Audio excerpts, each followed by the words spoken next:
Locum plays today. Desire and Decorum, Book 1, Chapter 11. The clock runs out. Warning, this chapter contains scenes of implied sexual violence that may be upsetting to some players. Discretion is advised. Uh-huh. Kind of like the violence in Voss, right? After receiving word of your father's illness worsening, you clutch the letter from the doctor in your hands, reading it once again. Come down with yellow fever. Isn't much time. This cannot be, not father. My dear Vincent, I never imagined. Your grandmother attempts to stand, but her legs give out under her. Lady Grandmother! Quickly catch her before she falls. Briar rushes into the room and helps steady the Dowager Countess. My lady, allow me to help. I'm sure you'll feel much better after some rest. Dowager Countess nods shakingly as Briar guides her upstairs, leaving you alone with your thoughts. Oh. Pugsley rests his head in your lap. You absentmindedly scratch under his ear, speaking softly to him. How is this happening? I wish I was at Edgewater. Oh, Father. Just then, Mr. Morcaster enters through the front door. He pauses when he sees you. What's the matter, Lady Bella? You're trembling. Mr. Morcaster, it's Father. His illness took a turn for the worse. They think it's yellow fever, and there's not much time left. It's lupus. It's never lupus! Shut up, House. You hand in the doctor's letter. Color drains from Mr. Morcaster's face as his eyes skim the words. No. Please excuse me, I need to be alone. Mr. Morcaster sets the letter on the end table and hastily leaves the room. He brushes past Briar as she returns to the parlor. She squeezes his hand comfortingly as the two lock eyes before he continues on his path. I put the Dowager Countess to bed. She told me what the letter said. I think the shock was too much for her. I can only hope that some rest will do her good. But how are you doing?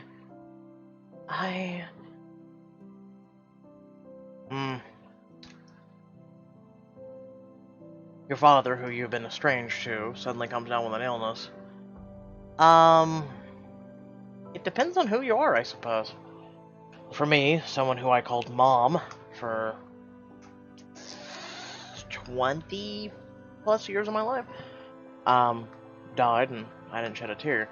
Then again, I had to be the strong pole for everyone else. We'll be fine. It's a shock, to be sure, but I can recover. I've faced worse things in my life. Bella, you don't have to put on a brave face around me. I'm your best friend. The Briar sits down beside you, places a stack of letters on your lap. Here, these are for you. Stack of letters, read. You untie the stack of letters and skim the contents of the first one.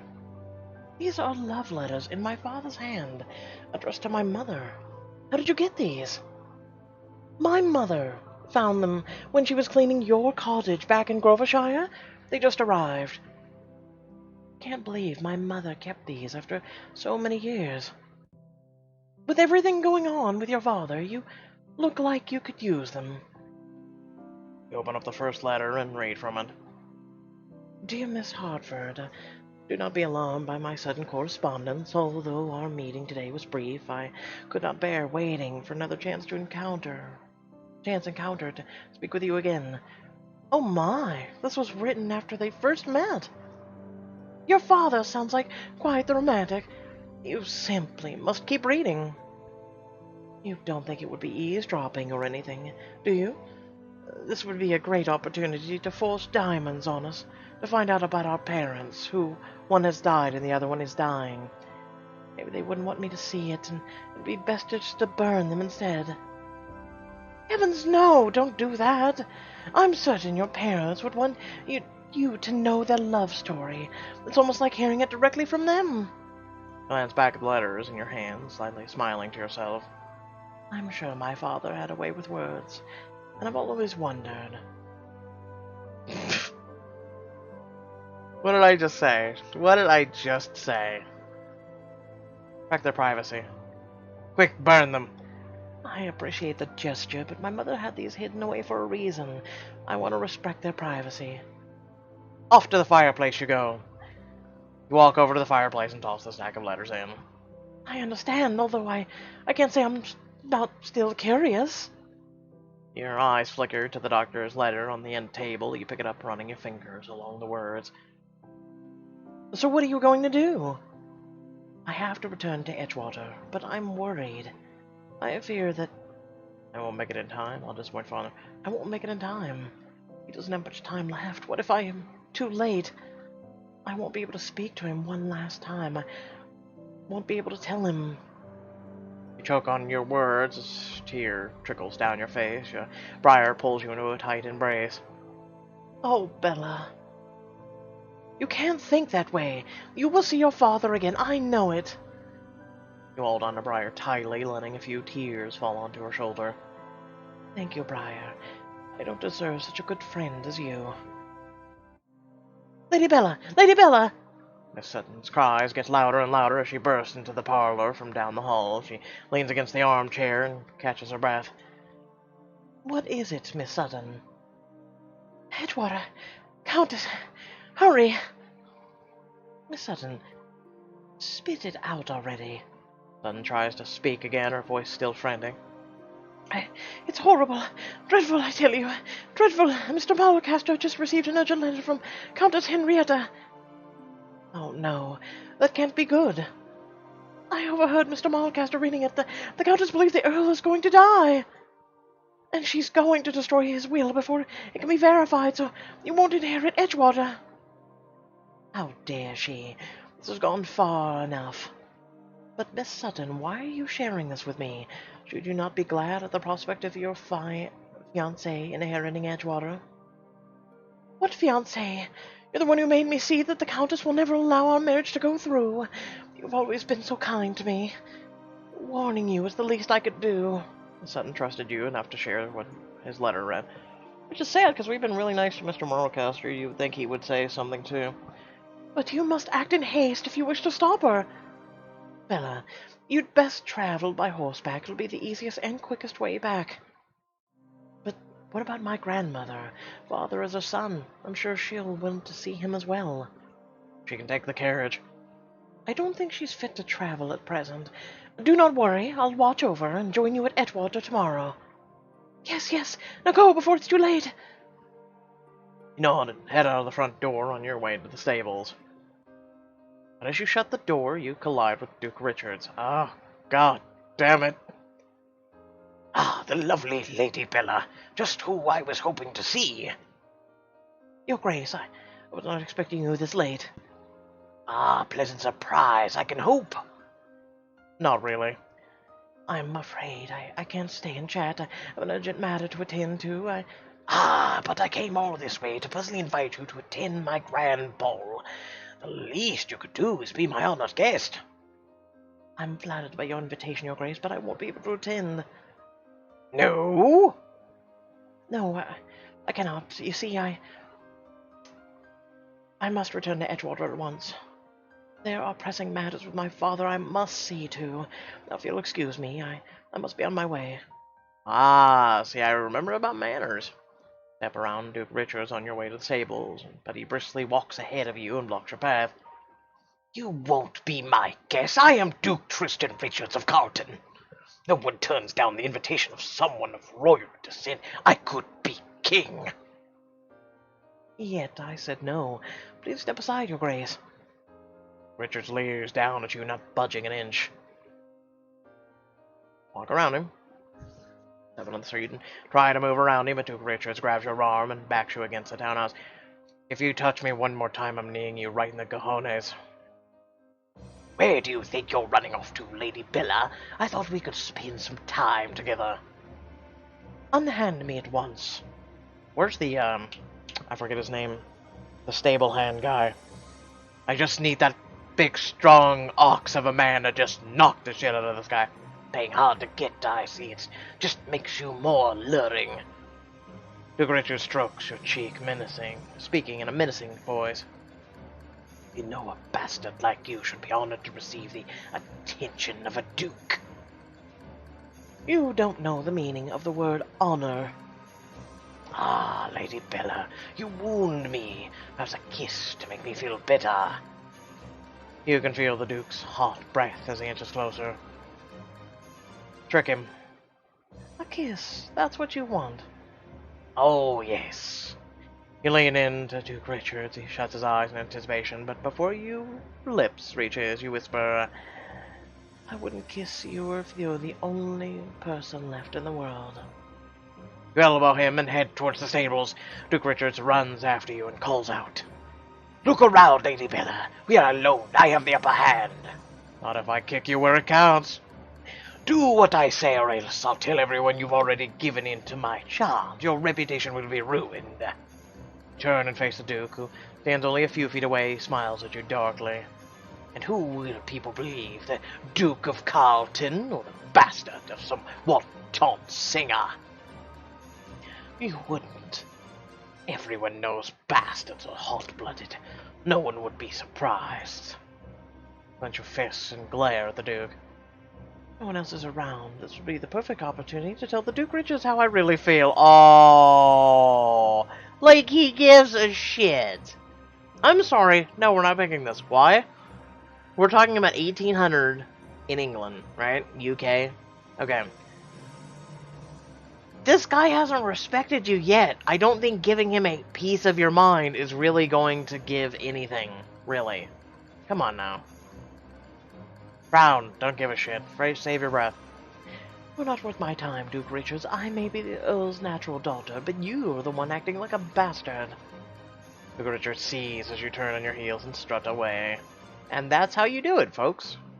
Ah! An enraged Duke Richards cries out and storms after you. Grabs your arm, squeezing it as tight as possible. You struggle to get out of his hold, to no avail. He moves in closer, hissing through his teeth. I can't have you. No one will. Bite him, scream, glare at him. Bite. It leaves a mark. You bite down on his hand as hard as you can. Duke Richards shrieks in pain. Ah! Oh, did that hurt? Would you like me to bite something else? I'll take it clean off. You mangy Duke Richards. Oh, I love you. Behind Duke Richards, you spot Mr. Sinclair, approaching, his brow furrowed in rage. The Duke turns around, a sinister smile on his lips as he continues to grip your arm. Ah, Sinclair, something I can help you with. Let the lady go, now. After I'm afraid I'm going to steal your woman again. There's absolutely nothing going on here. You can move along, Sinclair. He's refusing to let me into my own stables. Duke Richard smirks at you, whispering in your ear. Wouldn't you prefer to be only the two of us alone? I'd prefer just to be me. Read my lips if you're so hard of hearing. Unhand me. You heard Lady Bella. And what exactly do you plan to do about it? Mr. Sinclair draws his sword from his belt and points it at Duke Richards. I say to you again, let her go, unless you'd prefer to lose a hand today.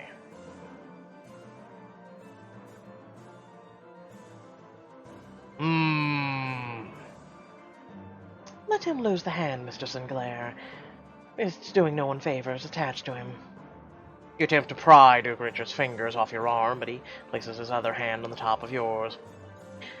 But I thought we were having such a wonderful time together, Lady Bella. Go on, tell Mr. Sinclair how much you enjoy my company. With a burst of strength, you wrench yourself from his grasp and glare at him. If you think our time together was lovely, then you're more deranged than I thought, and I am through with you. You dare! Yes, she dares. The Duke lunges for you again, but Mr. Sinclair steps between the two of you, raising a sword higher. Do not test my patience. If you touch her again, against my wishes, or her wishes, you will find my threats are not idle. Duke Richards and Mr. Sinclair lock eyes for a tense moment, then the Duke finally rests his hands at his sides. All right, Sinclair, you win. For now. But this is far from over. Duke Richards looks you over once more before storming off down the street, away from your townhouse. Mr. Sinclair sheathes a sword and rushes to your side. Lady Bella, are you okay? I am better now that you're here. I don't think I felt as much relief as I did when you showed up. Before I was terrified the Duke would... There are titans on your last words. Mr. Sinclair looks down, his voice barely audible. As was I. However, I don't understand why you're here, Mr. Sinclair. I saw Duke Richards on his way to call upon you. I was on my way home when I realized my feet were taking me to your townhouse. I had to warn you to keep you from being alone with the Duke. Mr. Sinclair's jaw tightens as he clenches his fists. To think I was almost too late. If anything had happened to you, and it would have been my fault, Sinclair's voice falters as his eyes flick to you. I don't know what I would do without you. Mr. Sinclair, you saved me. I am forever in your debt, Mr. Sinclair. You stopped the Duke before he could... Your gratitude is not necessary. When I saw the Duke, I couldn't allow myself to stand idly by. He's used to getting his every wish, women included. It's sadly no surprise that his behavior has escalated to this. But how do you know all this? Not many people know what he's capable of, and his history, I suppose I am part to blame. Why would you be but fault? Mr. Sinclair sighs and locks eyes with you. My wife fell for Duke Richard's advances, and the two of them became lovers. What? I've never shared this before, but if anyone deserves to know, it's you. That is, if you'll hear me. Oh, come on. Pixelberry. How dare you? This is Mr. Sinclair's story in this exclusive scene for a chance to play as him and learn about his history with Duke Richards. Oh. You have such sad eyes. He really does. I mean, I want you to look at him for just a moment and look how sad his eyes are. They actually did a really good job. Like, doing... They seem to have done emotions a bit better. So, hats off to you, Pixelberry. You've been doing a little bit better with that.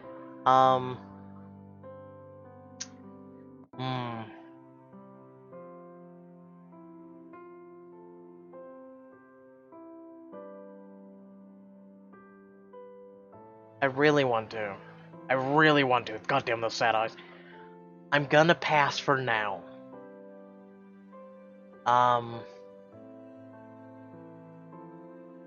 We really need to get working on a Diamond Edition. I gotta finish Perfect Match. And I also gotta redo Bloodbound. So...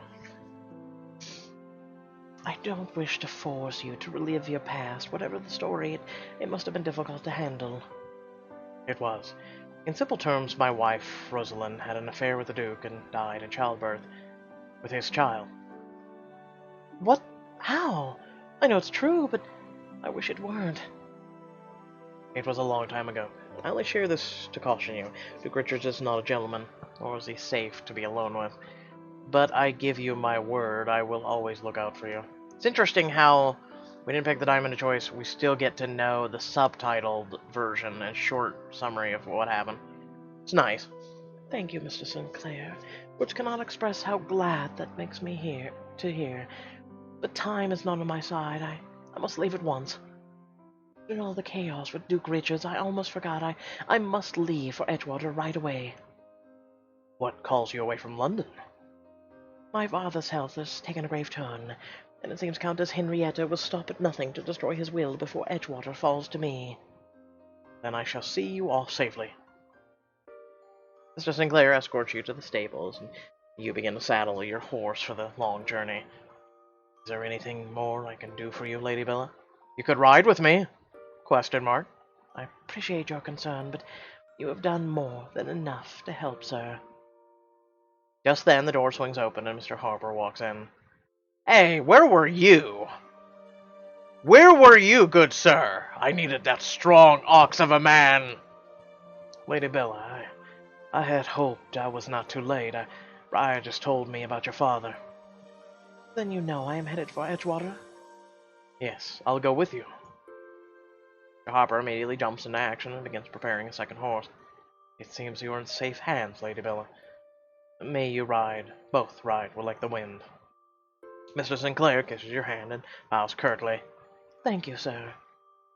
Mr. Sinclair's eyes flick to Mr. Harper. I trust you will not let any harm come to her. Should it come to it, I will protect her with my life. Mr. Sinclair nods and gives you one last look before leaving the stables. Mr. Harper hands you the reins to your horse. It won't be an easy journey to Edgewater. Mr. Harper takes a step closer and cups your cheek with his hands. I know, but I will guide you from anything or anyone who wishes you ill. Place your hand on Mr. Harper's, looking into his eyes. Having you by my side through this will make it more bearable. Mr. Marcaster already left with the carriage, but we can make better time on horseback and should be able to beat him there. I can't believe he would take his mother's side to claim Edgewater. I thought we were becoming friends. You're assuming. I think he's on his way to stop her as well. And I think that'll be the twist for next chapter.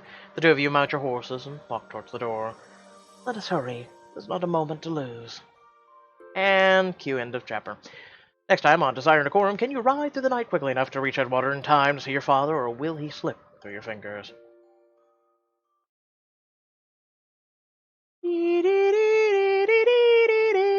Locum reads today. I'm doing a little bit better, even though I'm tired of shit. So pretty much, I was going to work on chapters and catching up this weekend. Yes, I'm behind. Yes, I was sick last week. Yes, it sucks. We have a high school story coming out today as well. There's a lot of people not looking forward to it. We're going to see. Maybe Pixelberry can fix what they did with high school story 1. Maybe. Let's hope. So far, the kind of like hints and tidbits that they've given us is not all that promising. It's kind of discouraging, but let's just hope. Maybe they're just gonna bamboozle us with something that's out of the open. Last night, so like I said, this weekend I was gonna plan on doing choices. I'm still recovering. Long story short, I was a dumbass, and by dumbass I mean pretty much. You guys know I take care of 2 special needs brothers. Long story short. We have needed a couch for a very long time. My brother unfortunately broke the side of it. So you know where the arm is on the end of a couch? Yeah, he basically, I mean, imagine this. He's a 6'5" redhead who's 14 years old. He's autistic. He throws himself on things sometimes. And, like, the leg had given out, and I kept trying to rig it. But basically, once a couch is unsettled like that, it starts degrading. Well, he threw himself down on the arm of the thing. Well, snap. That was completely, it was like waving, like a car door. It was like, whee! So it was only getting worse. So you can go to like Facebook and stuff, like they have sales, like people sell shit on there. So we found a decent one for about $100. It's a 2-piece. Carried in the 2-piece just fine. Carried out the old one just okay. It was falling apart literally while I was doing it. By the way, did all this solo. The people brought the couch, they left it in the driveway. I carried in the 2-seat, fine. The 3-piece, my god, that was.